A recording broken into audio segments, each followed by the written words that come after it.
Hi, and welcome back to Can You Relate? Thinking with Keywords for Culture.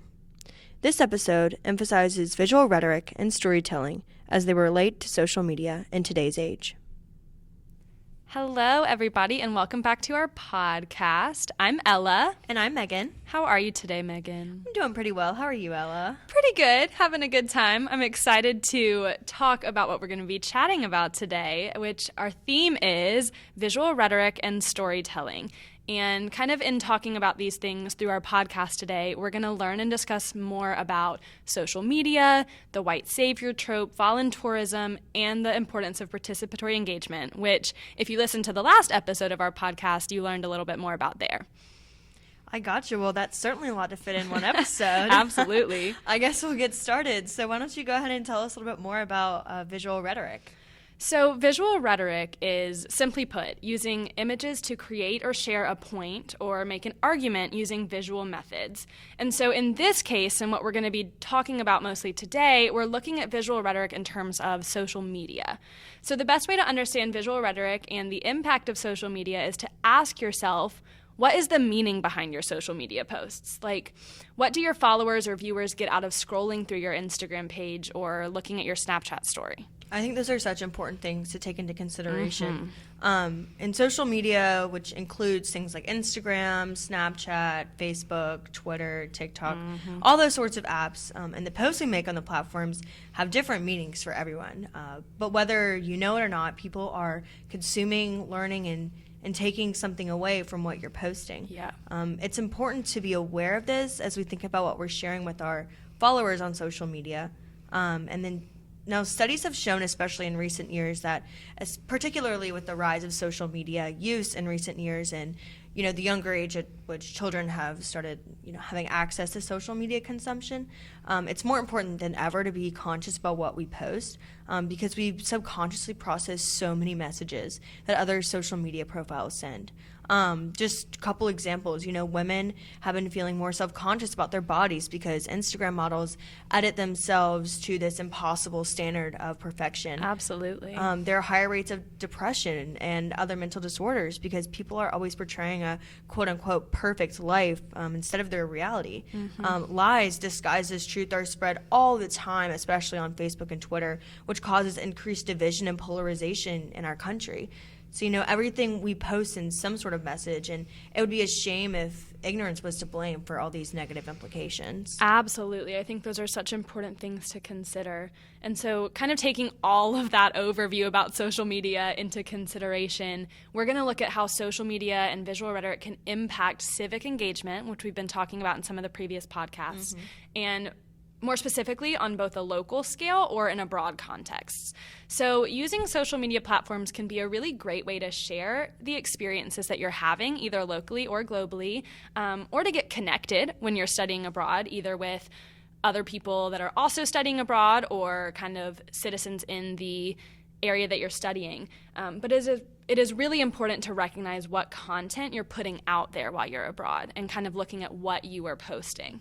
I certainly think that's such a valid point. And I think in one way or another, either we have seen these posts ourselves as followers or we posted these types of things ourselves. Absolutely. And I think that there are just, a few rules of thumb to have on hand. But on social media, it is so important not to reinforce stereotypes, but instead to break them and have a positive impact on your users or followers while also uplifting the communities, local or abroad, like you said.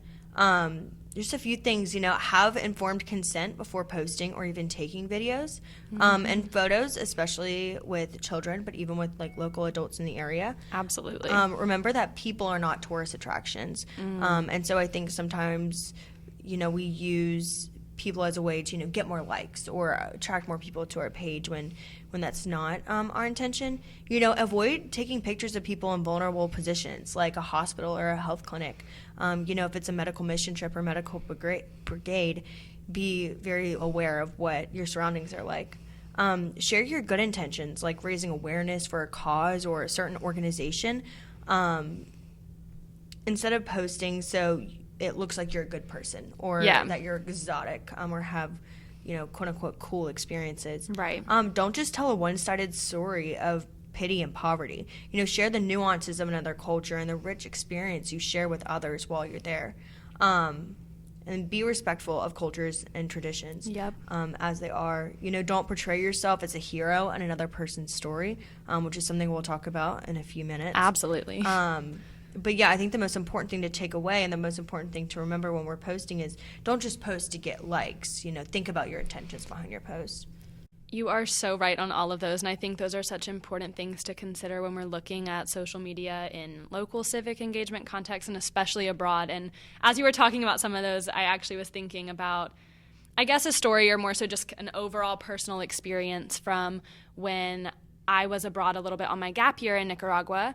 I worked for a learning center called La Esperanza, and it was in Granada, Nicaragua. So I worked with a lot of children in a more school context, and so I would go every day and teach math to a small group of kids, and the volunteers at this organization were some abroad volunteers, so volunteers from Germany, France, United States, Canada, all sorts of places, and then some local volunteers as well that were around college-age, young adult Nicaraguan people that were volunteering and kind of running the learning center.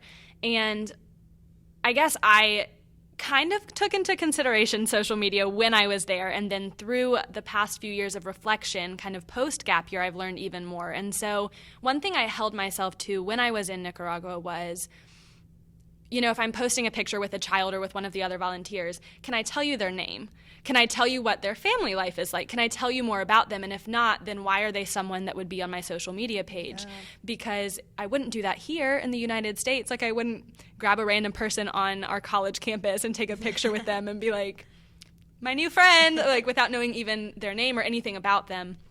But I think upon further reflection, I've learned even more, right? Like, it's beyond even what my personal intention was, but looking at what impact and what message it gives off to the followers. So even though I could say, I do know this child's name and I do know some about their story, was I getting explicit consent from the child themselves to post? Right. No. And that was something that kind of reprocessing through my experience in Nicaragua, I was looking at some of my posts and removing some of them that I posted because I was thinking about it. This child did not say, yes, Ella, you can post that picture of me. And then furthermore, kind of what is the message it was giving off to my followers? Because the majority of my followers when I was on my gap year were friends from high school in the United States. And, what is the message that I'm giving them if it's me, at the time, 18-year-old white female from the United States with a bunch of younger, 6, 7, 8-year-old Nicaraguan children? Like, what message does that look like, and what am I putting out there for people to see?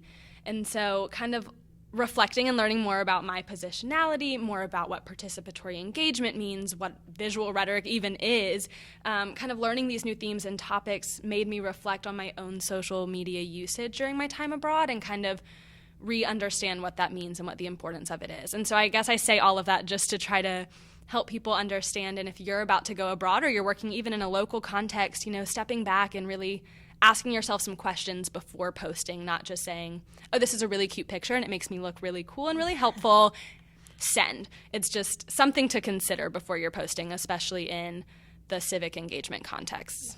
I think that point of reflection is super important too, just looking back and acknowledging like, wow, I was not perfect in this. Right. Didn't behave, I guess, nearly as well as I could, but kind of taking that time to step back and look and educate yourself on some of those themes. Things you can do differently. Exactly. And I know we've used a couple, this article in a couple of contexts, but there's an article called Instagramming Africa, which paints a really clear picture of some of the ideas that we've been talking about so far. And one of the most important themes in that article is its discussion of what's called the white savior industrial complex, which refers to white people helping other non-white people, but for self-serving or selfish purposes. Yeah. And you may know what I mean. The classic example, one summer day you're scrolling through your Instagram and you see a picture of a white teenage girl, maybe from your high school, in scrubs, surrounded by sick African children, posed for the photo on her week-long medical brigade to Ghana. And the harm of this may not stand out to you at first, and the harm is often unintentional. Absolutely. But it's still just as negatively impactful nonetheless. So oftentimes volunteers travel to these mission destinations, so to speak, for a picture or for personal gain instead of the principal goal, which is volunteerism.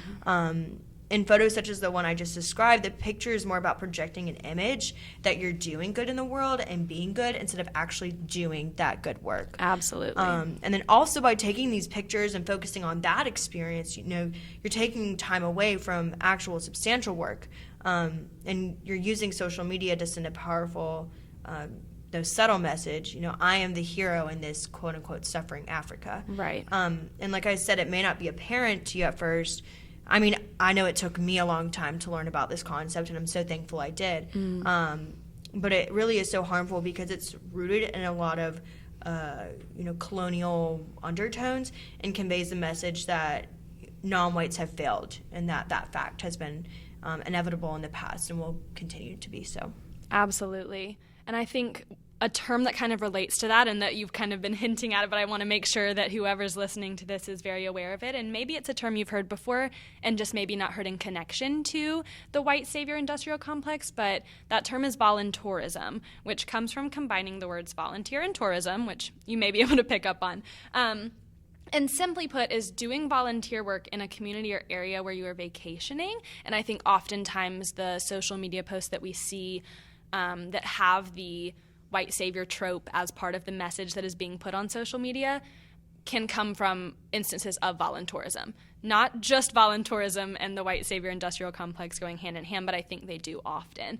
And so in the case of voluntourism, you are not just a volunteer, but you're a tourist in the area where you are. And it's important to be aware of your positionality and your identity, whether you are a volunteer, a tourist, a full-time worker, however you're involved in local or global engagement, making sure you're kind of aware of the position that you're in and the message that you're putting out on social media as part of that position.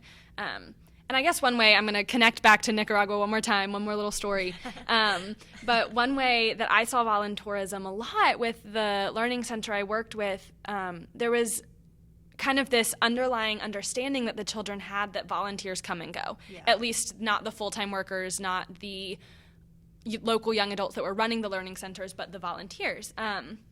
And volunteers stayed for a wide variety of time, but a lot of volunteers would come for, 1 or 2 weeks when they were also just traveling and kind of going on vacation in Nicaragua as well. And, oftentimes the children would barely even get to know their teacher's name or anything about them, where they were from, anything like that, and then that volunteer would leave again. And again, I really think in the case of working with the Learning Center, they were grateful to have volunteers for any amount of time that they could be there, but I think it's the context. And a lot of volunteers would come, be there for a few hours each day, take some pictures, maybe teach some math problems, and then leave, and really leave for good a week later. And so the children barely knew anything about them. On top of that, then let's look at the social media side of it. Some of those volunteers were taking pictures with these kids and probably posting it and sharing, here's the work I'm doing when I'm touring or whatever in Nicaragua. And so it's, again, pointing back to the white savior industrial complex and the messages that you're putting out there, because the children maybe don't even know that volunteer's name. They maybe don't even have a personal connection at all. And then the message being put on social media really is the white savior trope. It really is voluntourism, and it really is painting a picture that may not be the reality. And even my amount of time in Nicaragua, I was there for about 3 months, felt very short. And I definitely made mistakes on my social media as well. But it was easy to see the impact that voluntourism and the picture-taking aspect of it had on the children, because for a lot of the volunteers, there wasn't a deeper connection about wanting to help the kids learn or really wanting to learn from the children themselves. And instead, the children kind of knew the volunteer would be there for a couple weeks, and they'd take some pictures with that child, and then they'd leave. Yeah. And I guess this kind of connects to the previous podcast, which, if you've listened to, was on participatory engagement and reciprocity. And kind of connecting to that, like, it's not just about you coming in to help. It's not coming in as a voluntourist or a volunteer or anything and saying, I'm here and I'm going to fix whatever this problem is, or I'm here and I have all of the answers and I'm going to do such good for whatever period of time that I'm here. I definitely worked in a position of a teacher in my time with the Learning Center in Nicaragua, but the kids taught me so much too. So much about Nicaraguan culture, the history of Nicaragua. They would tell me about their family lives and all sorts of things that I had no idea about, not to mention language. They had no problem calling me out on the many times that I used the wrong Spanish words. But it took me a minute to get to that point of realizing that it was reciprocal. It wasn't just me coming in and being like, I can help because I can teach math. Right. But, I learned probably more than the kids learned from me. And this participatory engagement relates so heavily to these topics of visual rhetoric and voluntourism and social media, because the purpose in the work that we do with local and global engagement can be very reciprocal. It doesn't have to be I'm coming in with all the answers. And I'm sure it connects to all of these other podcast themes that we've done too, but I just wanted to hit on that because I think if you are coming in with a mindset of participatory engagement, you're more likely to have a better understanding of social media usage as well, because you're coming in knowing that you're doing this work for reciprocal purposes and that you're probably going to learn a lot and be humbled a lot, and that usually has an impact on what you're posting on social media as well. And there's usually they go hand in hand here. That's so true. Really what we're talking about relates to, all the other topics in our other episodes. But I think, the main point that we really want to get across through the episode is that what you share on social media and, the subsequent visual rhetoric and the narrative almost that creates comes from your civic engagement, like you just said, whether that's locally or abroad, it all matters in one way or another. And like you've hinted at before, it is super important to continue learning and growing and gaining awareness about these different themes in our podcast series, like intersectionality, positionality, cultural humility, privilege, reciprocity, participatory engagement. Yes. In order to better understand, yourself, other people, and then the way that the images you share impact others, and the way that you're interacting with others, whether that's in person or online. And this can, have a big impact beyond your time abroad. Right. This can affect your everyday life even. Right. And I think I really loved what you said about, taking some time to reflect, and you had those rules going in, but then you stepped back and said, wait a minute, maybe that wasn't enough. And so, went through your Instagram accordingly and maybe archived some pictures that maybe didn't reflect the message that you wanted to send. So, and I have done the exact same thing. I know that I have, perpetuated some of these ideas, and I didn't even know it when I was in high school. And so those things, I've also looked through and taken down. And I think it's really important to emphasize that, we encourage everyone to reflect and think and talk with people. Yes. Your friends, the people you're working with, the people you should get, informed consent from before you make the social media post, and recognize the deeper message behind your post for those who view it before you post it. And I think that sometimes there's a little bit of shame, which, creates a mental block in ourselves. Yes. And we kind of get defensive. We say, oh, well, I'm going to justify it using X, Y, and Z. And I think we're not trying to shame or make anybody defensive. We're just trying to bring these things to light and say, wow, I did mess up in the past, and I can't go back and untake that picture, but I can, apply what I know now going into the future. And so I think having that time is really essential. Absolutely. And I think, kind of like what you're saying about shame, Megan, I think we're all going to continue to mess up and continue to learn and grow too. And I know that my reflection from my time in Nicaragua or other potential times that I have with local and global engagement, I'm going to continue to learn, and I'm going to continue to have moments of reflection where I'm looking back and I'm like, I did not like the way I handled that, or I didn't like the way I did take that picture or post that post or whatever it is. And so I guess some questions for reflection that we've thought of for y'all as the listeners of this podcast, and things to kind of take with you as you go, things that I will continue to take with me and learn and grow from. What does your Instagram feed look like right now? And what message are you sharing with your followers through the post that you're creating? And that's something that we all can do very easily. So many of us have phones right at the tip of our fingertips. And it's so easy to take a few minutes and kind of scroll through and be like, if somebody random stumbled across my page, what is the message that they're getting? Mm-hmm. What am I giving off through the post that I'm sharing? And I guess then furthermore, how can you reflect on the themes that you've learned from this podcast series as a whole? Megan mentioned some of them earlier, but reciprocity, identity, cultural humility, privilege. And how can you show an awareness of these themes and the knowledge of these things that maybe you've learned more about through what you're posting? So how can you reflect on your own positionality in what you post? How can you be aware of privilege and cultural humility in what you're posting? I think those are really important questions to consider in the future, especially if you're going into a study abroad or local engagement context, kind of asking yourself those questions before you hit that post button. Mm-hmm. And just one more thing before we wrap up our little podcast today. Megan earlier mentioned the Instagramming Africa article as part of our discussion on the white savior industrial complex. And if that is an article that you have not read before, it is a really great read that goes into a lot more depth about social media and visual rhetoric, especially in a broad context, and specifically what that looks like with voluntourism and the white savior trope in social media. And so we heavily recommend reading that article if you haven't already, as you continue to reflect on what you learned in our podcast today. Perfect. Well, we thank you so much for listening. Bye, y'all.